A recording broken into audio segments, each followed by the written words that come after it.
As you all know, I have been always passionate about driving the growth of the financial services sector for most of my working life.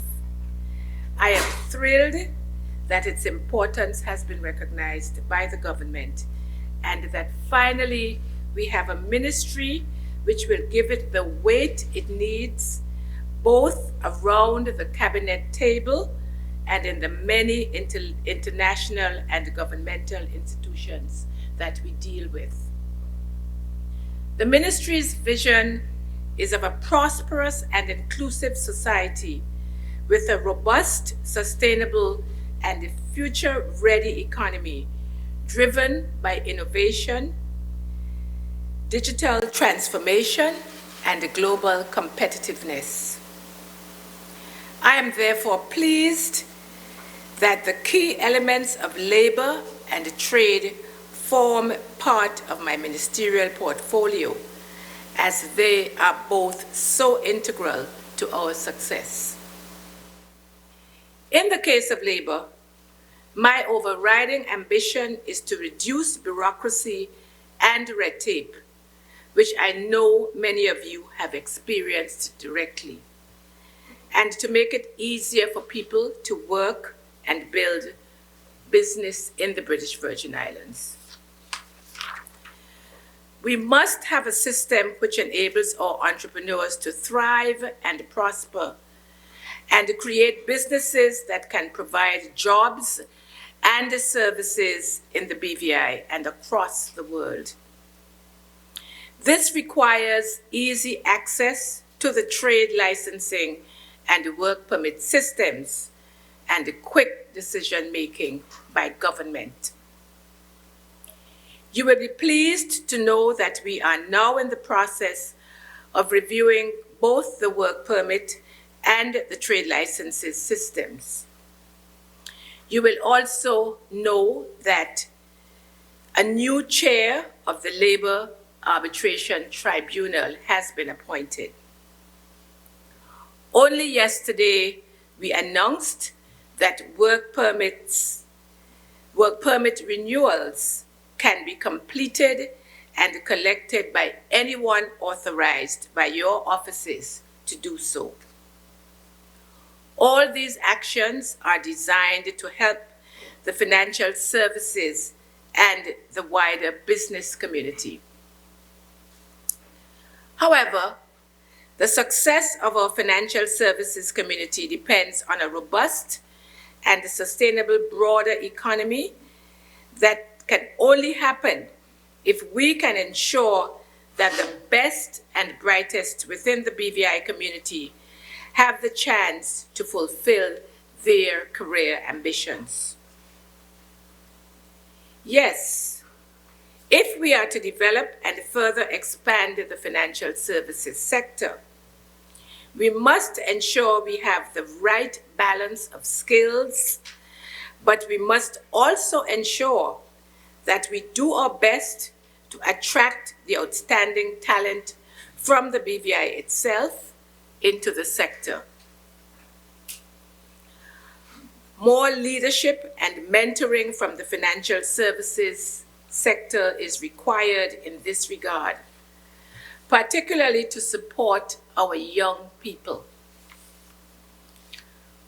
For example, one firm has set up a training program in financial services for 16 to 18-year-olds.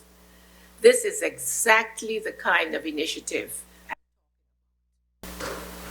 In fact, I would like to see us take a more systemized approach overall, and I want you all to consider how we might establish an industry-wide program. In terms of trade, I have always believed that financial services can offer so much more to the BVI than it is often perceived. The expertise you have can help us to attract more investment into the territory, support innovation in both products and services, and build resilience into our communities. My plan, therefore, is to take a more integrated approach to trade missions. Yes, financial services will often be the major part, but we must also look to how other sectors of the economy might benefit from our outreach. An early example of this will be the planned trade mission to Guyana in August. I want to see a step change in your involvement in our trade engagements as we seek the level of inward investment necessary to improve our infrastructure, grow our economy, and enhance our quality of life. I know that all of you want to be a part of that, and I look forward to working closely with you. Now, from the perspective of financial services, the ministry has been created at a particularly challenging time. I have spoken frequently about global economic headwinds we can do little about.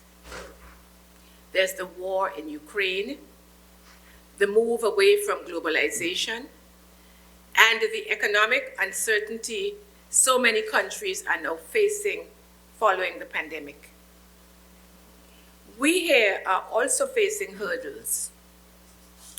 The threat of PABOs, public registers of beneficial ownership, the FATF examination, governance challenges, and the attitudes of international bodies, including the EU and the OECD Global Forum towards us, is one such concern, or several concerns. All of these have the potential to adversely impact on the BVI and our industry. However, I hope and I do believe that adding the weight of a ministry to support the industry will enable us to face these challenges successfully. Indeed, I have already held meetings with senior Foreign and Development Office officials on matters which directly impact on us, and there will be more meetings to come. We have always succeeded when we work together, and I have no doubt that this will continue. I should also say that we continue to work with our fellow leaders, partners in the other overseas territories, as well as in the CDs, the Crown dependencies, that is. The meeting today is the start of a process, and it is just that, a beginning. Together, I want us to develop a strategic vision and plan for our business and financial services industry, one that takes account of the challenges and helps us to navigate through them, but also one that will also look at the new, exciting opportunities ahead. Part of that will be about refreshing the narrative for BVI Financial Services. Yes, our core offer will remain, but we must expand, we must diversify. We cannot afford to have all our eggs in one basket, so to speak, and so we must plan together accordingly. Our developing fintech offer is evidence of this diversification, but we must go further and look for new opportunities to reinforce and expand the BVI's service economy. For example, financial services is integral to any country with the ambition to be a sustainable, climate resilient economy. In our case, we already have much of the necessary expertise in the country. So let's use this expertise to make that happen. Another example, we can and must make much more of our position as a large ocean state. If we can quantify our natural assets, we will be in a better place to protect them and restore those that we have lost. This will help the BVI to better plan climate change mitigation measures. However, if we can also place a value on these assets, then we can build business on the basis of that value, bringing in potential government revenues as well as establishing new opportunities for the sector. As we have seen in other jurisdictions, initiatives around the blue economy are integral to a sustainable future, and the Bahamas is an excellent example. Given our exposure to climate change, it is essential that our services sector is resilient and sustainable. From financial services to creative services, we will therefore always be looking at how we can further support you. I hope and I know that today we will obtain your thoughts on how we might proceed. And I spoke earlier about fintech, and Elise reminded me that it is critical that I mention the Robert Mathavius Institute and the ongoing fintech course. It's too late for you to join this cohort, but I hope that you will join Future One. Speaking as a graduate of the first cohort, it was an excellent program taught by, at that time, the National University of Singapore, one of the best in the world. We have managed to snag the same person, but he works for the Robert Mathavius Institute. That is Professor Keith Carter. And I'm sure he wouldn't mind if you call on him as a company, as a business especially, about any area related to fintech. Of course, the Robert Mathavius Institute also offers a raft of courses that will be very useful to all of you and to your staff moving forward. And there is an exciting event that I am delighted to announce and to share with you today. FinTech on the Seas 2024 is a groundbreaking conference set literally right here in our breathtaking waters. It brings together leading FinTech innovators, startups, investors, and regulators from around the world for 3 days of networking, sharing ideas, and fostering partnerships. And when I say that, I'm talking about on a cruise ship around the BVI for 3 days. Can we get it any better than that? The event, and this will be next year, we're still finalizing the dates. The event is designed, as I said before, to attract startups, venture capitalists, banks, financial institutions, regulators, financial technology providers, and anyone interested in the future of fintech, RegTech, digital assets, virtual assets, and crypto. So FinTech on the Seas aims to highlight and discuss emerging trends and technologies in fintech, RegTech, digital assets, virtual assets, and crypto industries, facilitate in-depth discussions on regulatory trends and the challenges in the fintech and related spaces, provide a platform for startups to showcase their innovative solutions in the fintech and related sectors and attract potential investors, foster networking and collaboration opportunities among fintech companies, investors, and regulators, and promote the British Virgin Islands as a top-tier fintech and digital assets hub.